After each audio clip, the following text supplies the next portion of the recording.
1 month from now, we are faced with a situation where we have to go to war against any of our neighbors. Can we raise an army to defend this country and safeguard the lives, property, and freedom of the Filipino people? I ask the same thing with you as legislators, because that is the essence of your responsibility. Nobody answered the question. CEZA was not only an economic project, it's a part of the security of this country. Until today, that is the norm. And I do not know why people want to destroy it. I created that upon the behest of the president then. She sent me around the country to find places in the country that can be developed economically so that we can spread the risk of economic development in case of calamity or in case of a war. And we identified Kasambalangan, which is now Port Irene. We identified Giwan. We identified Zamboanga. We identified Antique. We identified several others. So that the economic development of the country is balanced, and if something happens in one place, it will not affect the others. What are you doing today in this country? You're bunching all the development in the western part of the country. Put all the money of the people that are starving to pay their taxes in a risky place of this country. In case of war, the western part, western flank of this country will be blockaded. All those investments will go to naught, and the people will starve to death. Can you imagine that? That area is the anchor of the safety and national security of the country. To protect it, we have no enemy that can attack us from the east. We have no, our enemies may come from the south, from the southwest, from the west, from the northwest, and none in the east and the north. So when we do our things as legislators, I'm leaving you. I might be dead tomorrow. I will not care, but you have to care about your children and grandchildren. You must always think of country first. How to provide them with their livelihood and how to keep them safe from other countries. Every country around us is our enemy, potential enemy. No exception. And that's why, may I beg those who have in their minds to destroy CEZA, please stop it. There is a purpose for CEZA. Until today, that purpose is being pursued. That's all the message that I want to leave you. Thank you, sir. Rest assured that every member of this committee will bear in mind that country first. Yun din po ang aming pinaglalaban dito, that we will be fighting for this country. This is the only country that we have. And basically, napag-usapan po yung CEZA, the APAB, and the APECO. And now we will be, actually, medyo hindi na po siya germane doon sa pinag-uusapan natin sa POGCOR. But we have seen that the IGL, which is the interactive gaming license that was issued by CEZA, is just a part of the whole economic package of CEZA and all other economic zone. and thereby the project, which is highly regulated and territorial. With that, we agree with the good senator the purpose of trying to scatter the economic zone in the different part of the country. But our discussion will only focus on the ills of these POGOs. And if the CEZA and all other economic zone have a good template on how to do it, then it is incumbent upon us and upon you to discuss it thoroughly for us to understand how it works. And yes, I follow your statement, Madam Katrina. And with your indulgence, I think we need your expertise. And we will see. Along the way, we will see if there are some violations or there are some perfection of the actual operation. Then we will be guided accordingly.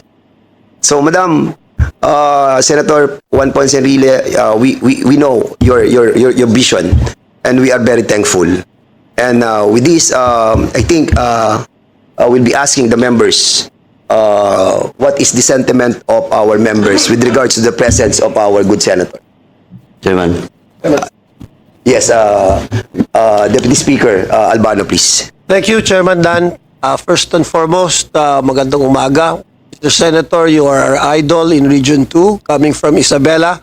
You are our true leader there, and we always follow what you say. Bilib po ako sa sinabi nyo dahil totoo po yung sinabi nyo, yung CEZA po is a very important hub and industry for the Philippines and especially for Region 2. And we need your expertise po. At alam ko po, God will grant you more years to come to guide not only the legislature but the Philippines, because CEZA is bringing a lot of benefits, not only in billions as Secretary Katrina stated, but because it also involves the many jobs that have been given to Region 2, especially Cagayan and Isabela. Mr. Chairman. Yes, sir, you're recognized. Nung dumating dito ang mga Amerikano, paano nila na-capture itong Pilipinas? Dinakade nilang Manila Bay. Sino yung admiral ng Espanya, hindi makagalaw. Diwi. Kung magkagerra at i-blockade ang magmula sa Palawan hanggang sa pasukin ang Pilipinas, anong puerto ang open para umandar ang ekonomiya ng Pilipinas? CEZA po. Wala. CEZA. Maybe if you can develop something in the Bicol region to access the Pacific. CEZA is the most strategic port for this country. That area from Pagudpod all the way to Kasiguran in Isabela, that portion is an area that can support 50 million Filipinos economically. That's how important that is. And there is no one that can attack it. And that is why we have to develop that as a place to repair our government and our people, some of them, in case of war. In fact, even the Japanese who invited us, who invaded us, thought of that place as an exit point. They knew what they were doing. We Filipinos, we do not know what we want.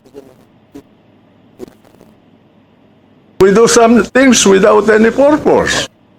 My God, when you build the country, you have to build the economy, you have to build the system to safeguard that economy. That is what China is doing now. They had the timeline. Be rich until 2001, develop your military until 2030, prepare for war from 30 to 50 and conquer the world. That is their purpose. Thank you, Mr. Senator. Thank you, Mr. Sige, you still Senator. have the floor. Go ahead. Thank you, Mr. Senator. I agree completely, 100%. That's why I am supporting CEZA and its charter, and I will defend it as a legislator from Isabela and coming from Region 2. And Mr. Chair, I believe that the statement of our Secretary Katrina Ponce Enrile has already stated that there is no POGO in CEZA. And therefore, there is actually not much jurisdiction that we have for this committee to hear from her or from Secretary Chief Presidential Counsel Senator Juan Ponce Enrile. With the indulgence of our members, we know that Secretary Enrile is 100 years old. Are they willing to still stay? But we would like to actually excuse them if it is possible, because there is nothing here that can elucidate more questions, because they don't have POGO at all. And our investigation here is primarily for POGOs in itself. But that is my opinion, and I leave it to the chair and to the body, Mr. Chair. But I would like to just say that under Madam Katrina's chairmanship of CEZA, I for myself have visited, has been improving tremendously and has been giving a lot of money to the country and to the region itself. And I, of course, would like to give thanks for her service and for her strength in making sure that CEZA will continue to give service not only to our region of Cagayan, Isabela, and Region 2, but the entire Philippines as well. So I thank you for your service, Madam Katrina. So again, I leave it to the chairman. I would like to ask the permission of our colleagues to exclude them if they wish to do so, or if they want to stay here to answer questions. That is their prerogative. And I would like to ask Madam Cristina and the chairman with that, Yes, Mr. Chair. this is a comprehensive opening remarks. And I think it all boils down to comparing this to the operation of the PAGCOR. And I think, and I believe, the chair believes, no, with the, members will allow me to, in deference to Senator Juan Ponce Enrile, we will be allowing you to be excused. But I think your deputy administrators are here, and they can defend these opening remarks. So basically, we'll be asking na lang po the... Mr. Chairman. Yes, Congressman Paduano. Chairman. Actually, Mr. Chairman, I'd just like to reiterate my manifestation during the last hearing that CEZA is not part of this investigation because CEZA is not under the jurisdiction of PAGCOR. And this investigation should focus on the 402 illegal POGOs. Now, if ever, of course, the good senator, former senator, Senate President, now Secretary of one of the agencies of this country, will be excused, and some of the part of the CEZA will be here. They should not be here to defend. They should be part of the resource persons. Kasi CEZA, again, CEZA is not part of this investigation. Well, in fact, sabi ko nga nung nakaraan, hindi nga natin maubos yung 402, mag-imbestiga pa tayo sa kabila. Let us finish first the problem of PAGCOR, in which it was stated also by Attorney Katrina, Secretary Katrina, with regards to the charter of PAGCOR, and it was established last hearing.